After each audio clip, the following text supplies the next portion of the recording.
listener writing comes from Jasmine in Europe.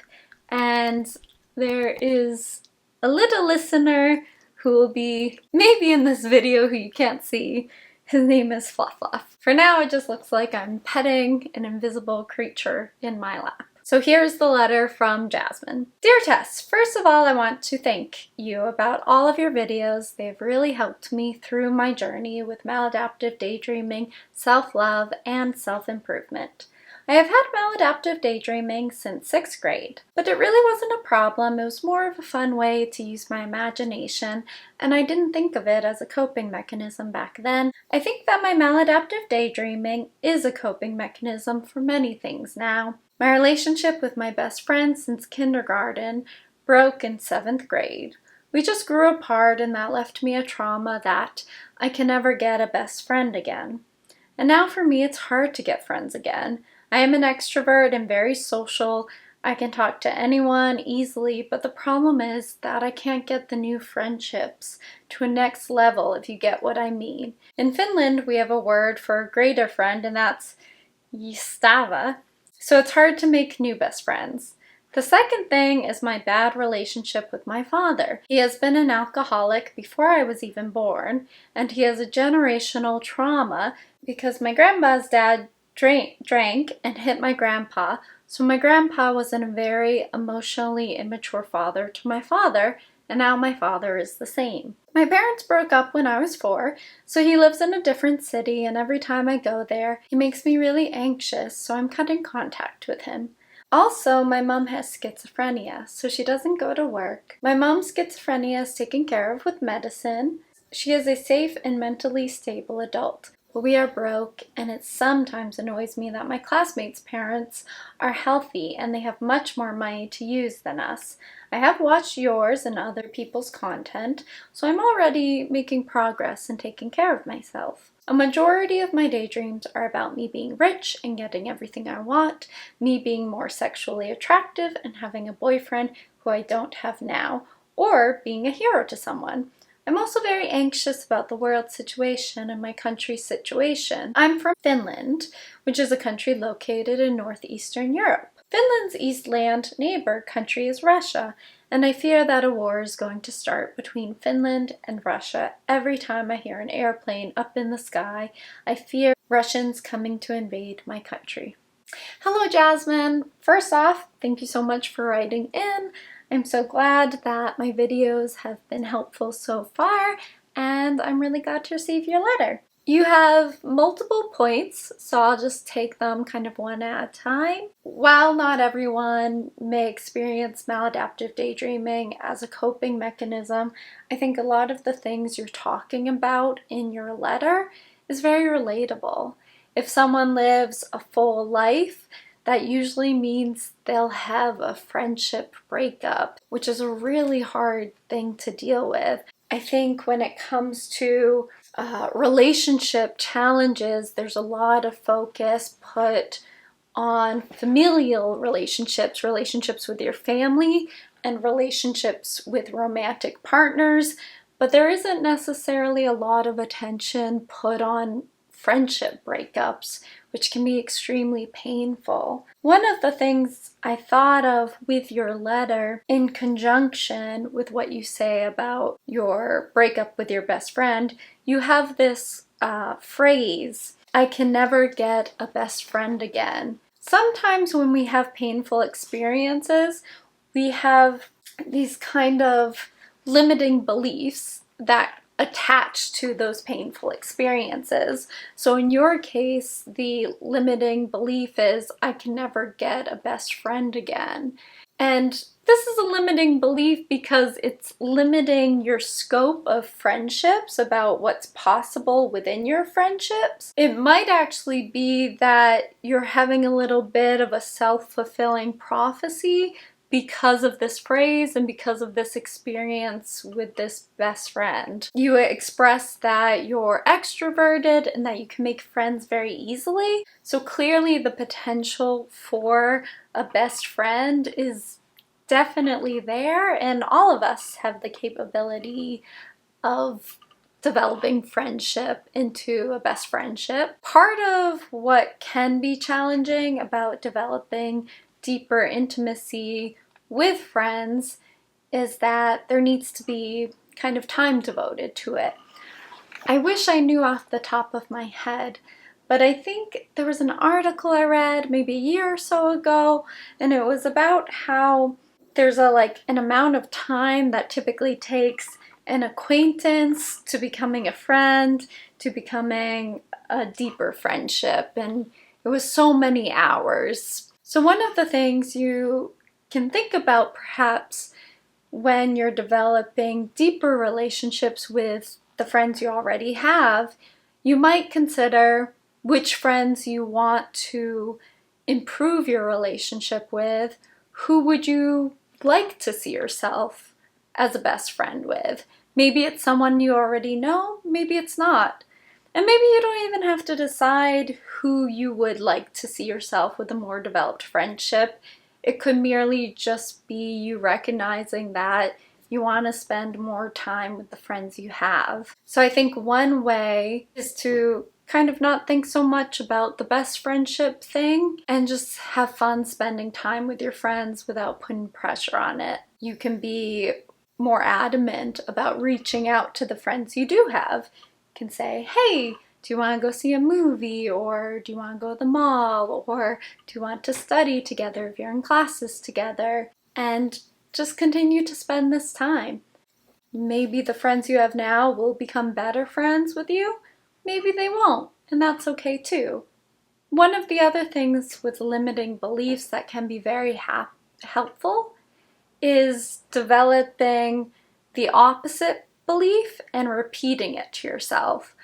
So with the law of attraction, this is kind of an aspect of that too, where you're kind of picturing what you want to happen, and then it can lead more toward that. It's kind of like it's like a self-fulfilling prophecy in a positive way. So if your belief is, I can't get a best friend again, then the opposite would be, I'm completely capable of having a best friend again. And repeating that phrase over and over. It might be beneficial to journal that phrase or put it in a phone note and read it every single day before bed and in the morning, maybe midday, or just think about it as you're walking around and have positive feelings. Think about how happy you would be if you had a more developed friendship again, and picture the things you would do, and just feel what it feels to have a good best friendship. It will happen when it happens. It might not happen immediately, but who knows? So I would try that for a month or so, or even longer, and just relax into your friendships and have fun with the friends you do have. And the good thing is, you expressed that you're extroverted. So even if you don't have a friend who can or will become a best friend in the future, it sounds like you have a great skill set to allow a best friend somewhere. And one of the other things you might want to do, as you expressed, there was trauma around this friendship. It might be that you haven't fully grieved this friendship you had before. So another thing you can do is journal about what happened. There's a trauma writing exercise. I forget exactly where it came from, but the way it works is for 4 days straight, you set a timer for 15 to 20 minutes and journal about this particular traumatic thing. So for you, you could journal 15 to 20 minutes about this traumatic breakup with your friendship, and each day it will help it get a little bit easier. And it might be very painful at first, but it can very much help. You don't have to keep the pages, you can tear them up. You can even just have loose leaf pages, so it's not a thing you have to keep forever, but it just allows it to kind of pass through. You acknowledge the loss and the grief around it. Another thing that I like to do when I'm sad or grieving about something is take walks in nature and just kind of feel what occurred, feel the emotions of it. I was taking a grief walks for a while, and sometimes I would cry on the grief walks, and it was great. It was like my tears would go back into nature and they'd be recycled into, I don't know, rain or something. So yeah, find some peaceful nature where you can process, maybe even write outside as you process, and kind of combine the two. So the first bit was maladaptive daydreaming and the friendship. You don't go too much into kind of your triggers of maladaptive daydreaming, but you relate these kind of different circumstances. So instead of focusing more on the maladaptive daydreaming, I'm going to focus more on the particular circumstances, because I think perhaps the pain, the emotional pain, is what's prompting you to go more into the imaginative realm. So I think if you kind of have some more solutions for this, perhaps that's a way to kind of ease the daydreaming and kind of go back to enjoying it in a more relaxed way. Let's see. The second thing is my bad relationship with my father. So you express in this next part of your letter generational trauma and substance abuse through alcoholism that your father is experiencing. And in this part, you relate that you actually are going to go no contact with your dad. In that way, it seems like a good choice. Perhaps there's a day where your father will turn around and get sober and maybe treat his trauma and be a different person. But if he's not, at least in this way, you're protecting yourself. If someone is abusing a substance, usually they're unable to show up for their loved ones or the people in their lives, and it sounds like that's the case with your father. In a certain way, it has nothing to do with you, because this is generational trauma, and unfortunately your father's just carrying that forward. By cutting off contact with him, you're kind of drawing a line in that sand and recognizing that you don't have to pull this forward with you. You don't have to subject yourself to the substance abuse and the pains that go around that. And it sounds like your dad lives in a different city anyways, so you have that geographical distance. So I think that's very wise to cut him off at this time in your life. And like I said, perhaps there's a time where you'll feel safe to pick up the relationship again. Perhaps there's not. As with the first things you brought up with the best friendship, you can use those grief techniques and apply them to the situation with your father. So you can do the same writing exercise 4 days in a row, 15 to 20 minutes timed, and just write out stories. Or you can go out in nature and just kind of allow the feelings about your father to pass through you. You also go into your mother's diagnosis with schizophrenia. I've had quite a few people also write in concerning schizophrenia, which I think is really interesting. It's a disease that also runs in my family, and I know how challenging it can be. I'm really glad your mom is medicated and stable. That's huge. That's so big for this disease. It's a really terrible disease, and it runs havoc through the person experiencing it, and then it kind of splashes out at everyone else. But the fact that she's medicated, that's huge. Unfortunately, you have one parent, and even though your mom is stable, it sounds like financially it's still hard. I think often with a single parent that can be the case, where financially it's just not as easy an environment as a two-parent household. When you relate that some of your daydreams are about being rich and getting everything you want, that makes total sense. You have envy around your classmates having more financial resources and more support. When we think about money, money is kind of a stand-in for support. With money, you can do a lot of things. You can take care of a lot of needs with money. And when there's an absence of it, some of those needs are less possible to get, or some of those desires are less possible to get. You said you're in 9th grade. I know in the US, as a high schooler, you can have jobs. I don't know if that's possible in Finland. I know in some European countries, they have certain amounts of time that students can work, and I think there are laws in the States for that as well. And we're coming close to summer, so perhaps you can get a summer job where you can get some money for yourself to maybe feel a little more secure. I know it's not as fun as having a parent who has money already, but perhaps it will make you feel a little secure in yourself and what you can provide for yourself as an adult in the future. We all have a desire we focus on. So you list a few different ones here. You list being rich, having everything you want, being more sexually attractive and having a boyfriend, and then being a hero to someone. Sometimes hero's complex or savior's complex or a desire to be a hero to other people is about power, feeling powerful and feeling like you have more control to help others, perhaps in ways that you weren't able to be helped. More than even being sexually attractive or having a boyfriend or whatever, maybe you can think about ways you can feel powerful in yourself. You express these different situations with your parents that you can't control. One parent is getting the help she needs for her condition, one parent isn't. Thankfully, you're in the household with the parent who is getting that help. What does strength look like for you?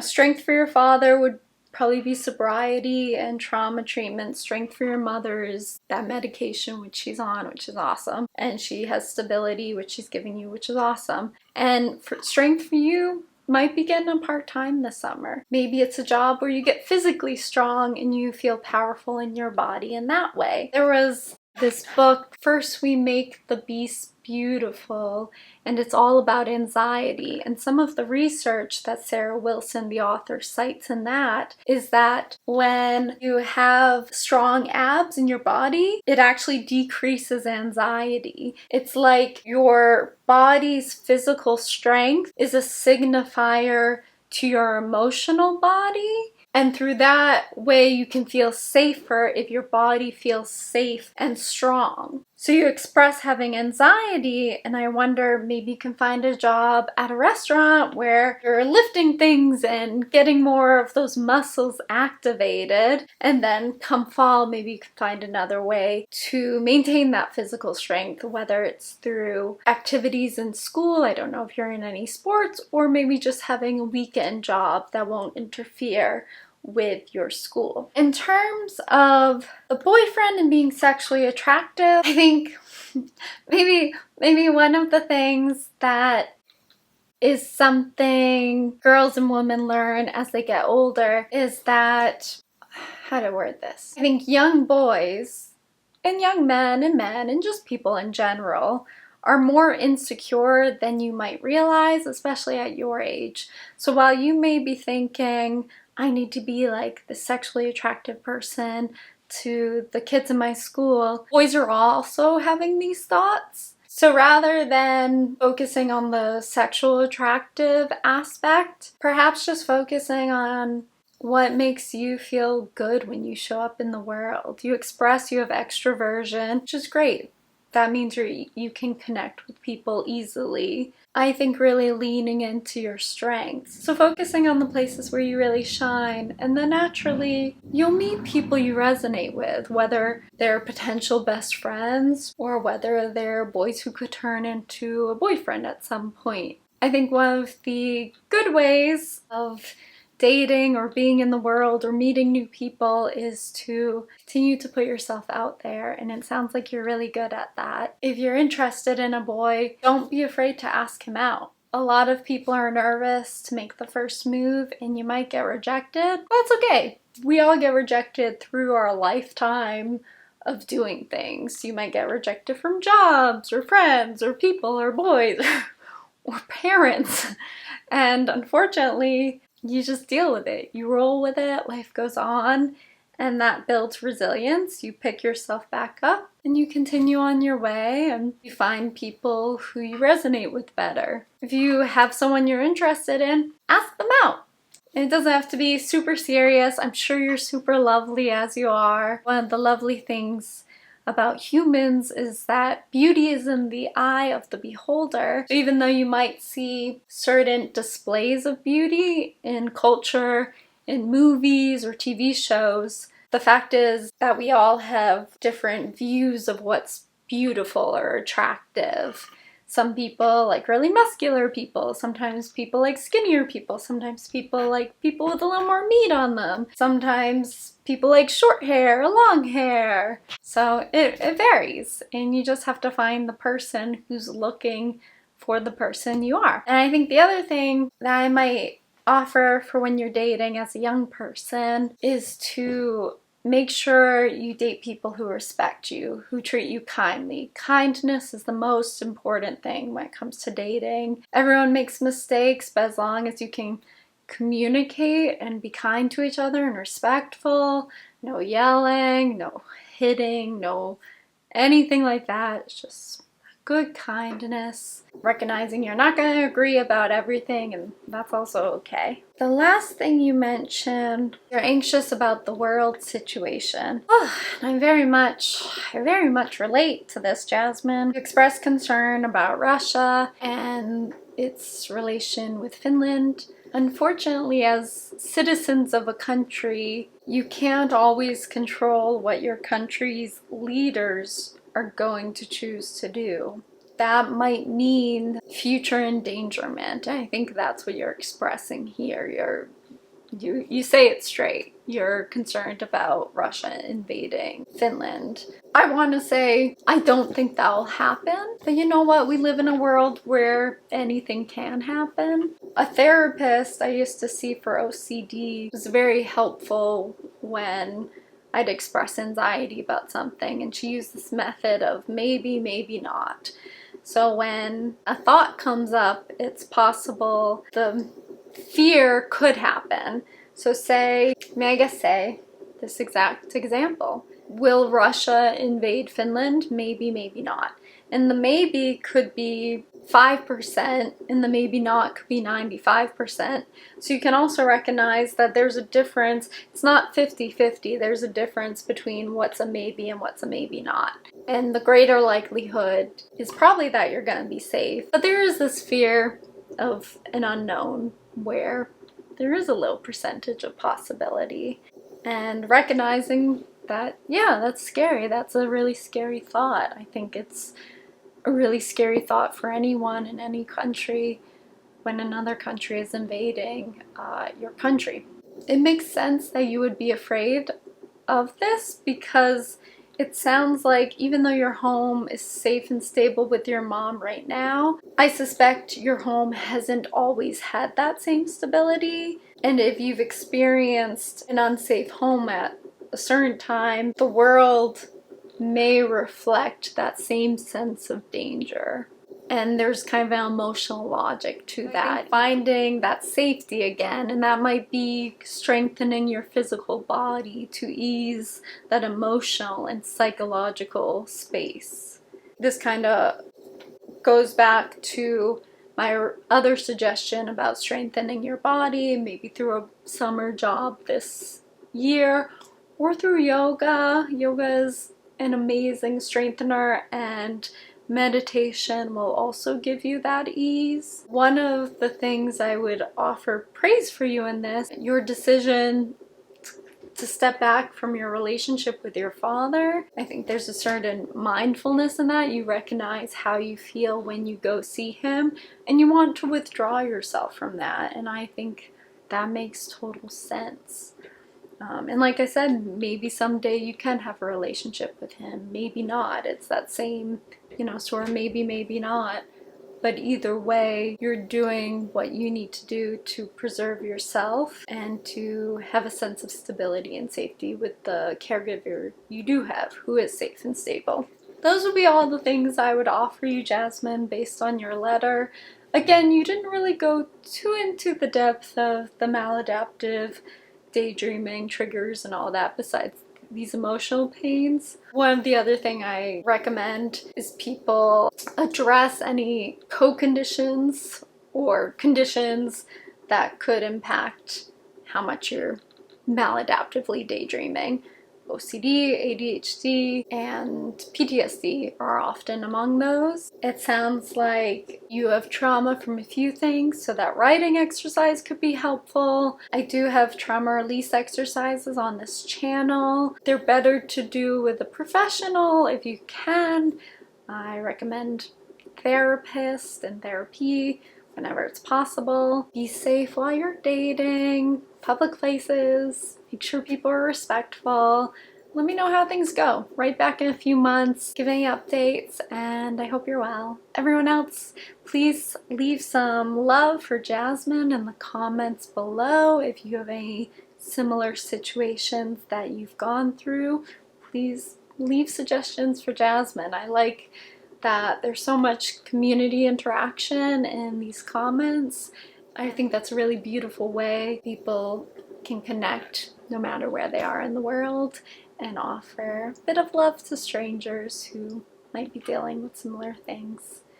And I'll give a little view to the resident puppy, Fluff Fluff, and I'll see you all next time. Bye!